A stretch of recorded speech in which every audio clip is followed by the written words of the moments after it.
Hello friends, my name is Siddharth Joshi, Assistant Professor LJ Institute of Physiotherapy. Today's topic is otitis media. It is very important topic for physiotherapy profession because there are so many conditions in which otitis neurological conditions, especially otitis media will affect. Plus, when you practice in private practice or private hospital or multi-speciality hospital, you should have a proper knowledge of otitis media because when you discuss with surgeon or discuss with ENT person or discuss with any sir, if you don't know anything about otitis media, you are not supposed to eligible for give the treatment. So this topic is very important for final year PTMS subject because frequently asked question in university examination for 8 marks. Plus, it is very useful for MPT student because so many times it will ask in MPT rehabilitation or in MPT neurological condition. And for clinical practitioners also because when you practice in multi-specialty hospital, it may chances that after some years or any time this condition will come to you. So let's start today's topic otitis media part 1 without wasting any time.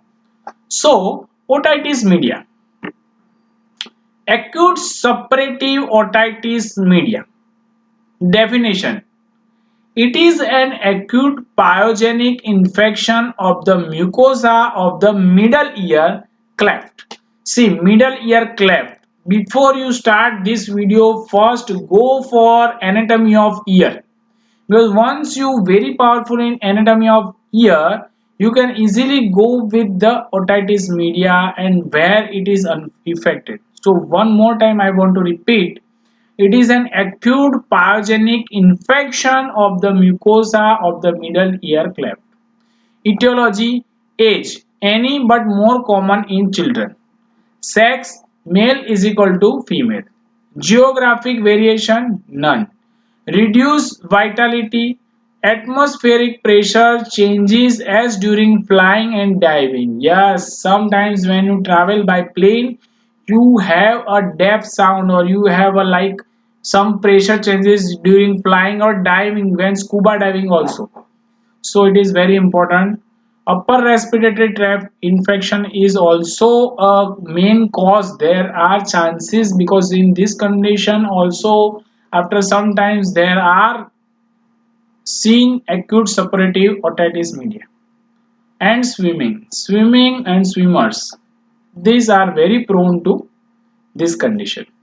Pathophysiology: use touch and tube, anatomical obstruction, forcible blowing of nose. Source of infection are adenoiditis, tonsillitis, rhinitis, pharyngitis, influenza, and infectious secondary to cleft palate. Whenever ITS is there, always remember inflammation. Inflammation means ITS.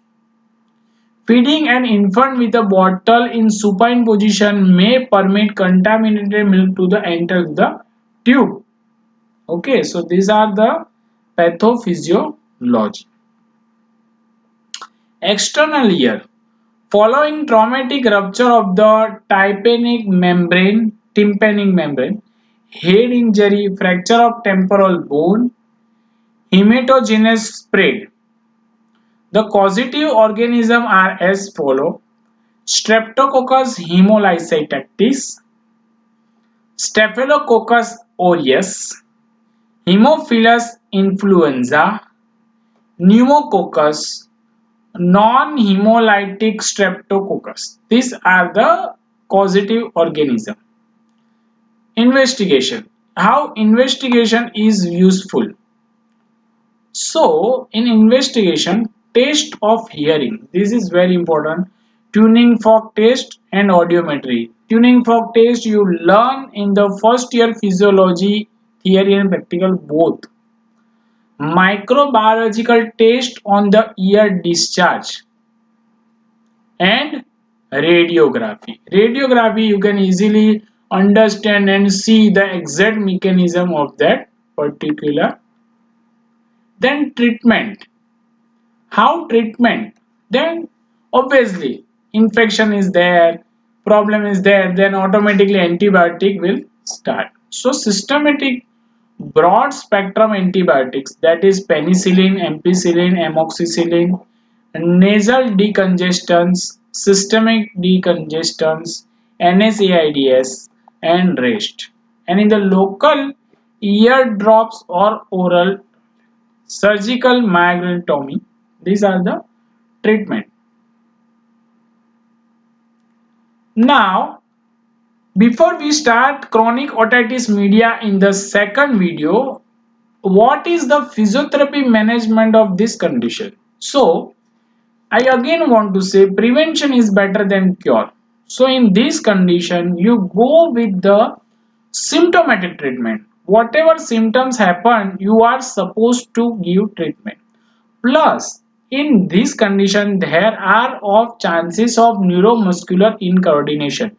All the incoordination exercise you are supposed to treat.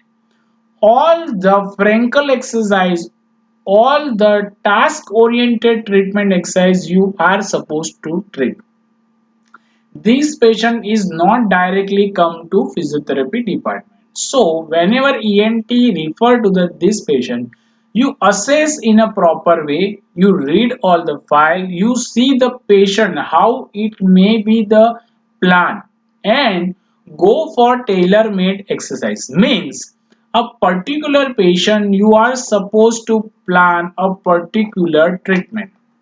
So, with the proper planning, with proper symptomatic treatment, with proper tailor-made exercise, with proper neurological neurocoordination exercise and Frankel exercise, task-oriented treatment, you are supposed to treat this type of patient. In next video, we will learn chronic otitis media. Thank you.